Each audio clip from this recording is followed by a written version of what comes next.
The Caribbean Sea lies calm on the surface, but beneath its blue horizon, the engines of power hum. Oil tankers glide between islands, carrying the black gold that keeps economies alive. Surveillance aircraft trace invisible grids above the clouds. Every radar pulse, every coded message, carries a hint of the storm to come. For decades, the United States has watched Venezuela from satellites and distant ships. A nation once rich, now wounded.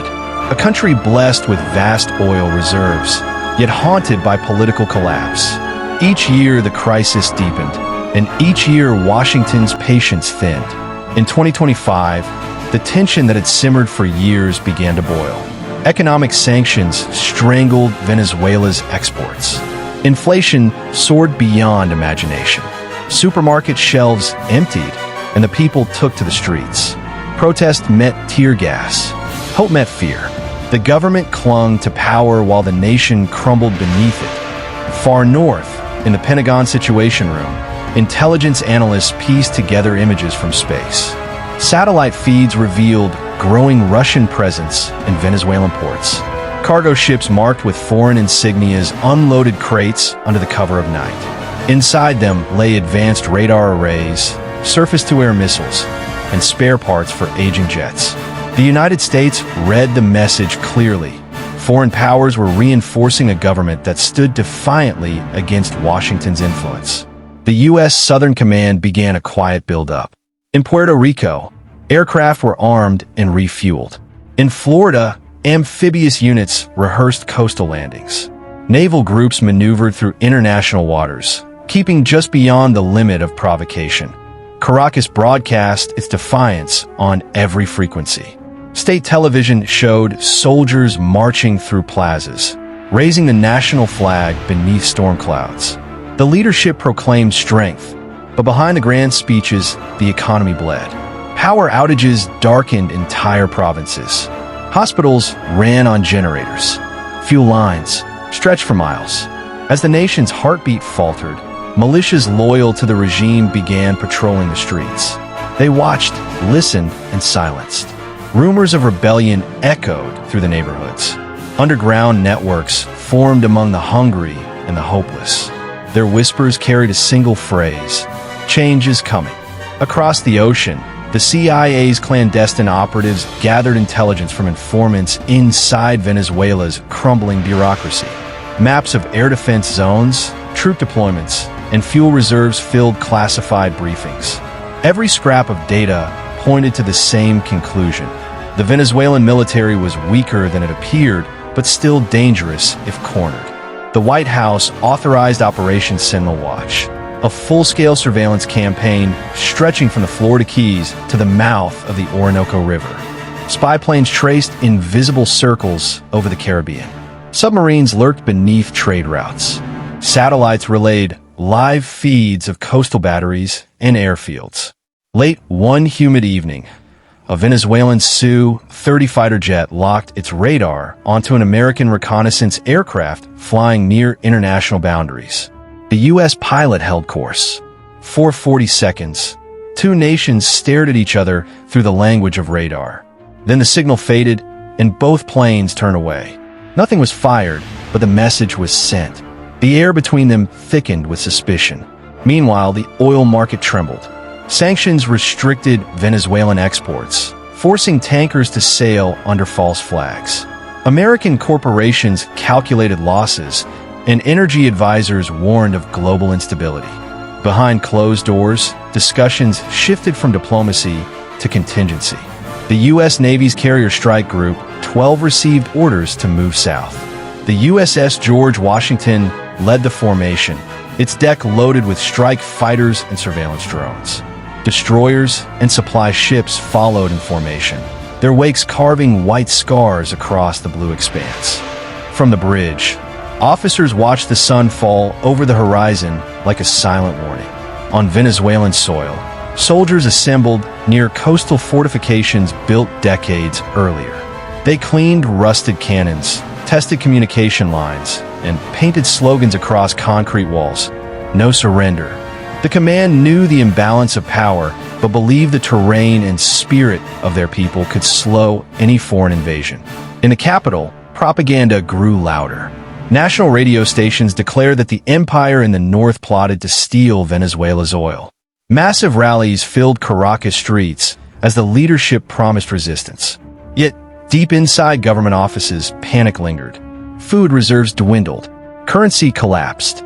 Loyalty became a currency of its own. At midnight, intelligence intercepts detected encrypted transmissions between Venezuelan generals and foreign advisors. The contents suggested preparations for defensive mobilization along the northern coast. Washington interpreted it as the first step toward confrontation. By dawn, satellite images confirmed unusual movement around naval bases in Puerto Cabello. Patrol boats departed without lights. Radar stations activated along the coast. U.S. analysts concluded the country was on full alert. The United States responded with silent escalation. In the skies above the Caribbean, refueling aircraft circled continuously. Electronic warfare planes jammed enemy frequencies. The region transformed into a chessboard of unseen moves. The first sparks appeared not with gunfire, but with data. Cyber units from both nations clashed across digital networks. Power grids flickered. Communication systems glitched. Venezuelan financial institutions froze for hours. The cyber war had begun. Inside U.S. Cyber Command, operators monitored endless streams of code cascading across screens. Attacks and counterattacks unfolded in milliseconds. Each side probed for weakness, testing defenses before real weapons took flight. The world's media began to notice. Reports surfaced of unidentified aircraft near Venezuelan airspace, strange lights over the sea, and explosions in remote oil depots. Officials denied involvement, but the truth spread faster than the lies. Across Latin America, governments watched with unease. Colombia fortified its border. Brazil offered mediation but prepared its own defenses. The Organization of American States convened emergency meetings, yet unity fractured under pressure. Some called for peace, others for action. Within the Pentagon, contingency plans evolved into operational blueprints. Generals reviewed aerial maps illuminated under red light. Every highway, bridge, and refinery was labeled and numbered. The objective remained unspoken but clear: neutralize threats, secure resources, restore control. On the ground, the Venezuelan people faced the quiet dread of waiting. Sirens wailed nightly. The sky shimmered with distant flashes as anti-aircraft drills painted invisible arcs. Children learned to sleep through the thunder of engines. By early summer, the Caribbean heat became suffocating. Warships cruised close enough for their silhouettes to appear on the horizon from coastal villages. Fishermen returned home early, afraid of unseen submarines. The countdown to conflict had already begun, though no one dared to mark the day.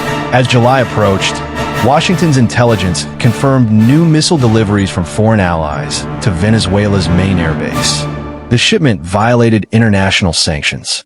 The evidence was undeniable. The president signed Directive 27B, authorizing limited military action to enforce maritime security. Officially, it was an operation to protect freedom of navigation. In reality, it was the opening move in a new era of confrontation. The U.S. carrier group changed formation. Jets armed with precision munitions prepared for night missions. Submarines adjusted course toward the Venezuelan coast. Reconnaissance drones soared into the darkness. The Caribbean sky glowed faintly as the first electronic warfare wave began. Radar screens across Venezuela flickered with false targets.